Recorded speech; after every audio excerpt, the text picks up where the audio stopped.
Amreli બગસરામાં underground ગટર ઉભરાતા મુખ્ય માર્ગ થયા પાણી બગસરામાં ધારી અને ઉના જવાના મુખ્ય માર્ગ પાણી વહેતા થયા અને આ પાણી સાતરડી નદીમાં વહ્યા। બગસરામાં લોકો દ્વારા પણ પાણીનો વેડફાટ કરવામાં આવે છે। આ મુખ્ય માર્ગ પર રોજની સમસ્યા છે અને તંત્ર દ્વારા કોઈ કાર્યવાહી કરવામાં આવતી નથી। બગસરાના જૂની પોસ્ટ ઓફિસ પાસે તેમજ ઉપલી બજાર તેમજ રામજી મંદિર પાસે રોજની સમસ્યા છે। આ સમસ્યાથી વાહનચાલકો તેમજ દર્શને જતા ભક્તજનોમાં કચવાટ થાય છે।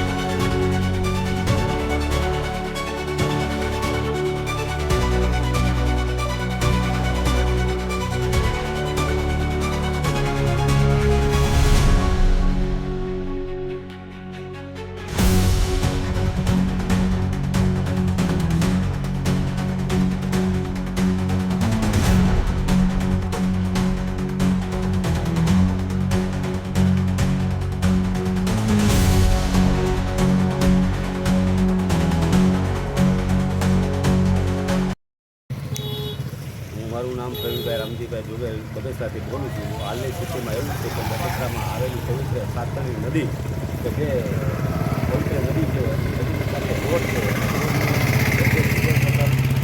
નાખેલ છે। ભૂગર્ભ ગટરનું પાણી એટલી હદે વેડફાય છે અને એટલી હદે રોડ ઉપર આવે છે કે લોકોને હાલત એવી પડે છે કે પવિત્ર નદીમાં એ પાણી ભળે છે અને તંત્ર કોઈ ધ્યાન આપતું નથી। પત્રકારો તો ઘણીવાર આવું વાત કરાવે છે પણ તંત્રનું ધ્યાન આપતું નથી અને ગામમાં જે પાણી ભળે છે સીધું ડાયરેક્ટ નદીમાં જાય છે, એવું એટલું પાણી જાય છે કે શ્વાસ પણ નથી લેવાતું।